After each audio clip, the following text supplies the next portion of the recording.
Okay, so welcome Group 3 to your research defense. You're the last group in your class. You will be given 10 minutes to present your slide and then 10 minutes to answer the question and answer. From time to time, I will be flashing time. Okay? Kung ilan na lang yung natitira doon sa time niyo. And if you see this, make sure you adjust. Adjust kayo, next na. And if I ask you to move on to the next reporter, yung next na. Para ma-accommodate natin lahat. Kasi mayroon pa ding next class na magde-defend. Is that clear, everyone? Yes. And then again, before we continue, I would like to get your consent individually and as a group if you agree in the recording of your presentation. Yes or no? Yes. Ay, hindi malakas ha. Yes or no? Yes. Okay, so with that, I'm going to give the floor to you. Hanggat hindi pa nagre-report yung iba, you can use the seats at the side until your turn is up during your presentation. You may start.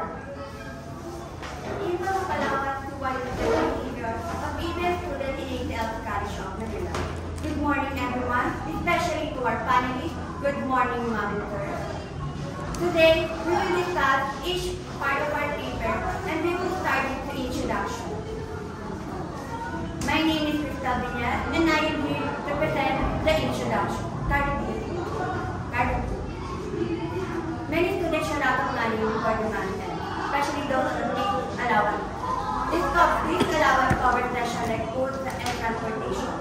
Even students attending the College of Manila find allowance management relevant due to its connection to business and finance. The effect of sufficient allowance can encourage responsible budgeting, where a lack of funds may result in impulsive spending or financial difficulty. Based on other studies, the problem of generating allowance is overspending, difficulty in managing money, or lack of thinking. The impact of allowance towards spending behavior is this allowance significantly shapes their spending behavior as they transition into adulthood. And this is the end of my talk. Okay. Good morning, everyone. I am Trisha Villalona. I will be presenting the government system. For the government to study highlights the struggle of aiding students in handling their allowance and the importance of understanding their spending behavior. It explains that aiding students are expected to manage their allowance, but many still struggle to manage their daily needs such as food, school supplies, and transportation. And it also discusses that allowance is not only their principles of funds, but also affects their priorities, disciplines, and decision-making skills. And this is why our study aims to examine the allowance of Indian students better. And this is the emphasis. Speak louder. Good day, everyone. My name is Mr. Villa. This is the other part of the graph of the study. The study will also examine challenges like impulsive buying or influence on sudden expenses. It also explains that our study uses a quantitative approach. We plan to collect the data using a questionnaire from 100 Indian students at resource culture.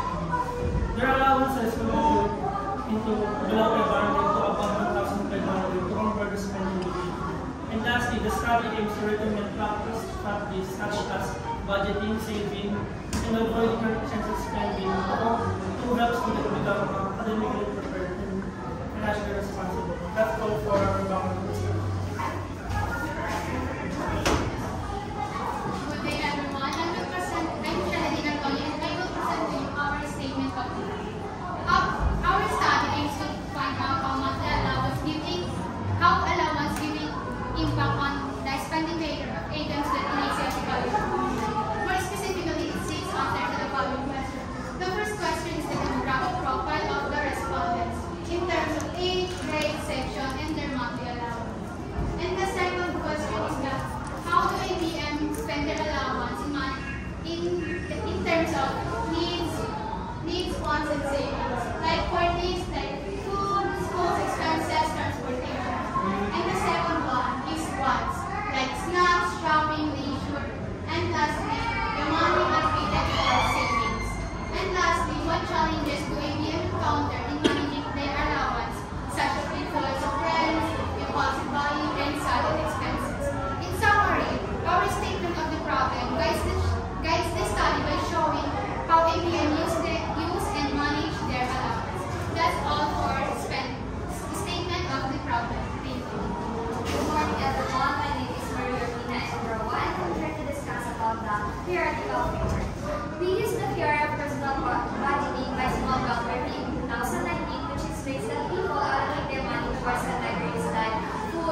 transportation, fees, school needs, and their leisure. It relates to our study because both focus on how people allocate limited money for their needs and their wants. That's all from theoretical framework.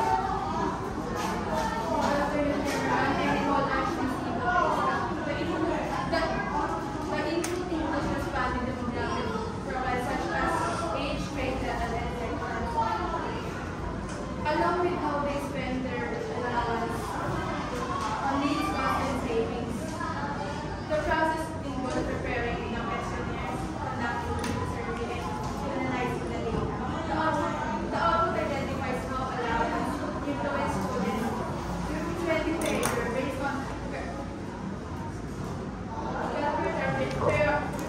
personal budget. The feedback highlights how the 5 days can have influence students' budgeting habits and financial literacy. And that's the end of process. Good afternoon, everyone. My name is Norman Atong Tosano.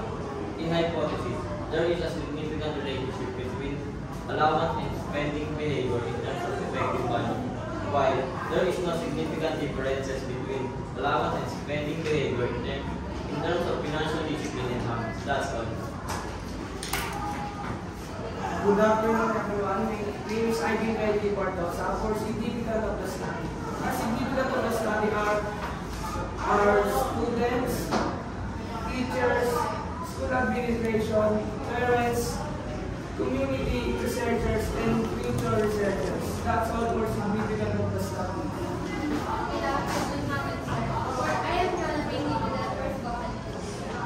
Our study focuses on how allowance affect the weighting budget. Save and spend on daily needs like foods, transportation, school supplies, and administration. By focusing on the Olympian students, the research gives a clear picture of how their financial resources shape their lifestyle and career. The study also has limitations since it only focuses on ABM students at ACS in Manila, and is conducted within one semester only. So the results cannot be applied to other standard schools. And it is based on questionnaire responses, and the limited number of respondents may not fully represent the entire ABM population. Despite its limits, the study still gives insight on how student allowance affect their financial. That's all.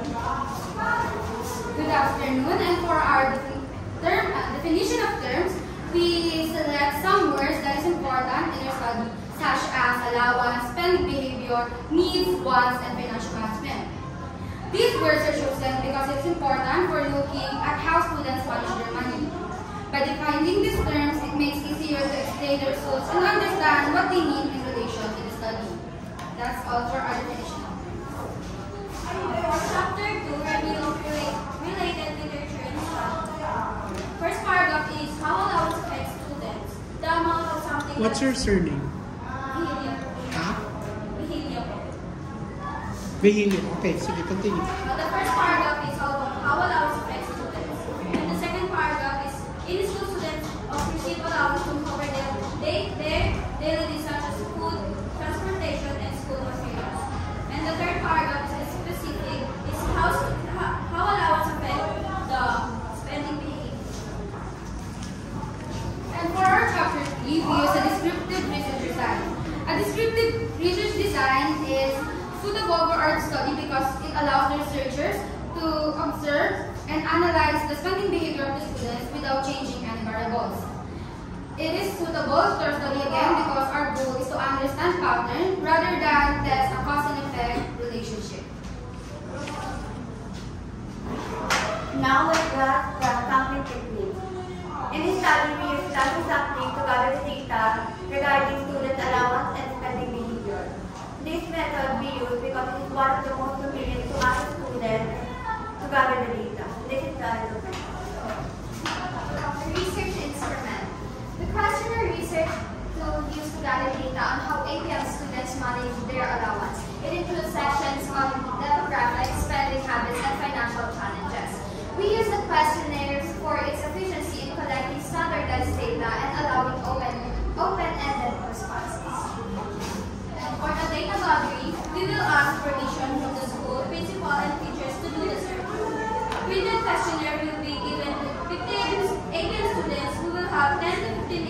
Yes, sir. After we all collected all the form, we organized and studied our school. We used the What's your surname?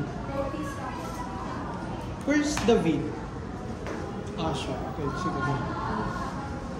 We use the percentage criteria to show what portion of the respondents belong to each category, like age, grade level, and so on. If 40 out of 50 respondents are in grade level, that means 80% of the participants. Who's next? That's all, sir. Okay, everybody stand. We are now going to move on to the second part of your defense, which is the question and answer as much as possible. All of you should answer at least once. So if you have already answered, I encourage you to give the opportunity to your classmates para magkaroon naman sila ng grade. And then you can use Tagalog or English in answering the question. Okay, question number 1. Regarding your hypothesis. Sinong nag-report ng hypothesis? Ikaw. Yan. Saan ginagamit ang hypothesis? May hypothesis ka, di ba? Nakalagay sa hypothesis, may relationship. Significant relationship. Tama? Ano ba ang hypothesis? Dapat yung nire-report nyo, may idea kayo. Ano? O, sino makakatulong? Anong surname mo? Abasano? Okay. O, sino makakatulong kayo, no? Norman? Anyone? Anybody? Sige, go. What? Sa hypothesis ko, dinidalawin natin kung ano yung relationship ng dalawang variable. Yes. Hindi po natin kung ano po value talaga. Correct. Gumagamit lang kayo ng hypothesis kapag meron kayong in-establish na relationship. In relation to that, ano ba ang gusto nyong malamang relasyon dyan sa research niyo? Ano? Ang gusto kong malaman namin sa relationship ng dalawang variable namin. Ano yun? Is kung paano mag-budget ng... Dalawang variable. Ano yung dalawang variable na yun? Yung allowance ko and then yung spending behavior. Oh, gusto nyong malaman kung may kinalaman yung allowance sa spending behavior. Ano sa palagay nyo? Meron wala? Meron. Oh, bakit pa kayo nagre-research? Alam nyo pala. Hindi ba? Ayun yung sinasabi ko, dapat pag magre-research kayo, wala kayong idea. Pag sinabi nyo meron, yan talaga ang sagot ko. Bakit nyo pa nire-research kung alam nyo pala yung sagot? Tama ba? Dapat ang sagot nyo, that is why we are conducting this research para ma-verify po namin, ma-validate na may kinalaman itong dalawa. Huwag kayong sagot kagad ang sagot. Mauhuli kayo ng sarili ninyong sagot. Yun yung purpose ng pagko-conduct ninyo ng research. Tama? Para hindi lang sabi-sabi. Based on experience namin, sir, ganito. Huwag yung gagamitin nyo. That's opinionated and personal. Kailangan validated through research. Paliwanag. Okay, sa palagay nyo ba kapag ang allowance ko 100 pesos per week, yung spending behavior ko, mag-i-spend pa ako? Ay, hindi. Magkano yun, di ba? Mag-a-adjust ka. Siguro, hindi ka mamamasahe, maglalakad ka, tapos yung pagkain mo, titipirin mo, kanin, tapos hindi ka na lang kalamansi, tapos toyo, o di ba? Mag-adjust ka, pero kapag malaki ang allowance mo, ganun din ba gagawin nyo? Magtitipid pa rin kayo? Hindi, di ba? So, meron talagang relasyon yung allowance sa spending behavior. Kailangan ma-establish ninyo ano yung mga ginagawa nila para maging positive yung spending behavior. Kahit na maraming pera, nakakapag-ipon pa rin sila, nakakatipid pa rin sila. Tama ba? Okay. Sige. Next question. Yung method na ginamit, sino pwede mag-discuss? Anong method ang ginamit ninyo? Ay, hindi. Dapat yung iba na sumagot. Sino nyo? Focal person. Vinyas Marialyn. Okay. Method. Yes. It's a quantitative method. Ano yung quantitative method? Parang sa quantitative po, bibilangin po namin based on their allowance po kung sino po yung nakakapag-dupit pa. Sinong reference nyo sa quantitative method? Sino nag-define? Si Creswell. Ano sabi ni Creswell? What is quantitative method according to Creswell? Meron ba kayo natandaan? Na-recall nyo? Pwede nyo basahin dyan. Meron wala? Okay lang yun. O, sige, sino yun? Si Marialyn Vinyas. Okay, next. Si Carlo, okay na. Ano ko na yan? Narinig ko na siya. Ay, sorry. So, ito kasi binabasa ko lang dito eh. Okay. Ano niyo? Okay, sorry. And then, Vigilia. Where's Vigilia? Okay. O, sige. Ano yung method? Quantitative. Anong klaseng quantitative? Anong klaseng quantitative? Ha? Descriptive, quantitative. Ano descriptive?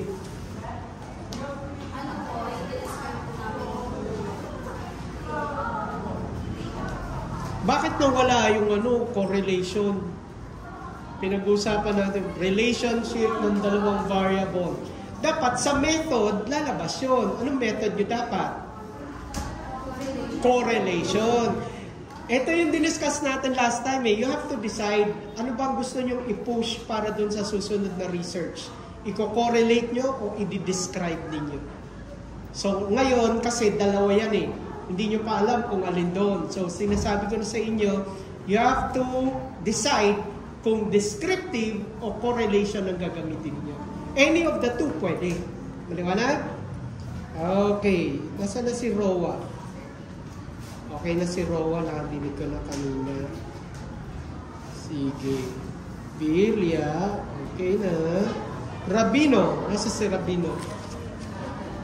Instrument that you use. Open-ended. Pero sabi nyo, quantitative kayo. Pag open-ended kasi, qualitative yun. Ang open-ended, magkukwento sila. Ano-ano yung mga challenges na na-encounter nyo. Wala silang pagpipilian. Open-ended yun, di ba? Kapag open-ended, qualitative. Anong instrument? Okay, questionnaire. Anong klaseng questionnaire? Survey questionnaire na gumagamit ng Di ba may mga checklist, tapos may mga table yan? Ganun dapat yun kapag quantitative kayo. Kapag yun, may table tapos may open-ended question, mixed method yun. Kapag puro interview, qualitative yun. Kapag puro table, quantitative yan. Nakuha niyo? Nasa instrument yan. Sinong gumawa ng instrument? Rabino.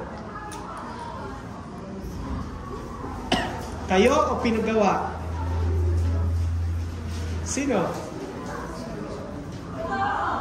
Dapat kayo. Diba? Kapag kayo ang gumawa, anong tawag nyo dun sa instrument? Researcher-made instrument. Kasi kayo gumawa. Pwede bang hindi kayo ang gagawa ng instrument? Pwede.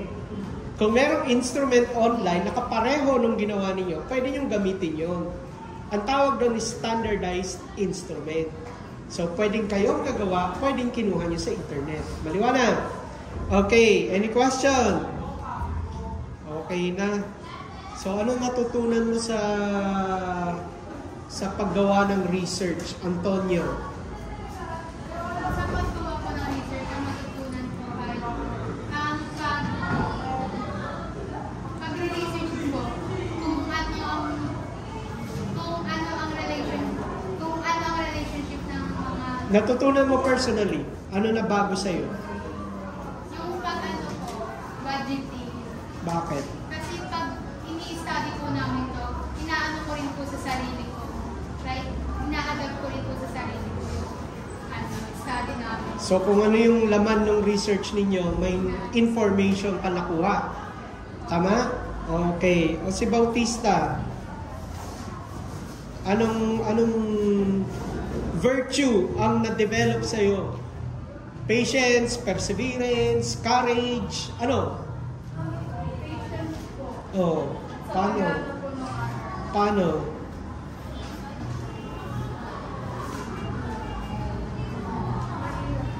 Mahirap kaya naging patient ka sa ospital.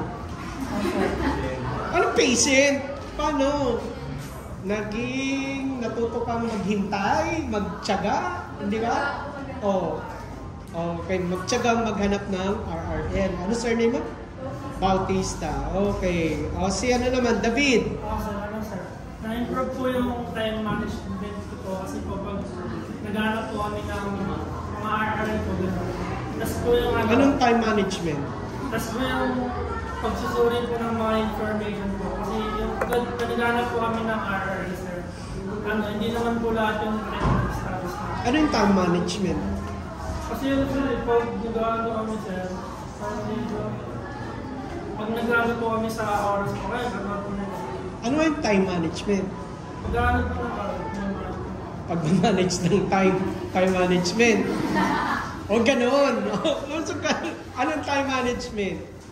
Yung tamang paraan ng paggamit ng oras. Prioritizing, organizing. Di ba? O huwag yung gagamitin yung the same term. Papa-explain lang naman kung anong time management eh. O sige, okay na David. Medel. Medel, nasan? Jonah. Ano? Na-encourage po gumawa ng research namin kasi mas na-adapt ko rin po sa ginagawa. Okay, next. Partosa. May encourage po kasi. Yung paano namin yung mga Sino nag-encourage sa'yo? Encourage mo sarili mo. Paano ginawa? Kaya mo yan. Ganon. Paano yun? kaya ko sir. Ano? Encouraging ba tawag doon? Parang, ano, di ba? Positive thinking ng ano. Okay. O, sige. Minotivate mo yung sarili mo. Wala bang magmo-motivate sa ibang tao? Wala kang girlfriend? Wala kang kaibigan? Meron sir, pero hindi namin Dapat sinashare mo yung problema nyo sa research. Looking for companion. Okay. O yan, para alam ninyo. Tama yan. Rabino. Yes. Ano? Same question pa yun. Yes. Sa study po namin, natutunan ko po mag-budget properly and budget properly. Anong hindrance ang na-encounter nyo during research writing? Yung ano po, yung finding ng RRS. Kasi po, mahirap ako maghanap and mag-summarize ko ng mga studies ko na related sa topic namin. And recording po talaga ng link or time. Last question. What is synthesis? Rabino. Sabi mo, mahirap RRL. Kasama sa RRL is synthesis. Tama ba? O anong synthesis?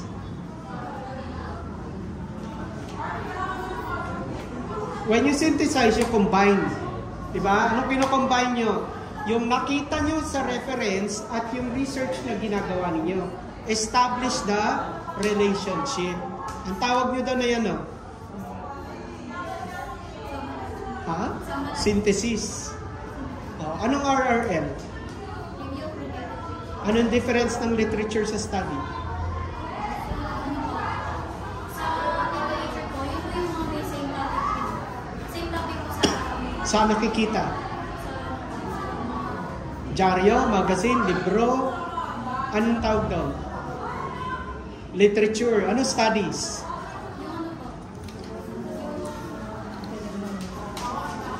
Researches. Studies yun. Okay? Okay, move back. Yan. Move back. Kaya magsama-sama kayo. So, before we end, you have 1 second. Pag-isipan nyo anong shout-out ang gagamitin nyo. Sabay-sabay, isigaw ninyo, and that will be the end of your defense. O, tapos na yung 1 second. Ready? Malakas ha?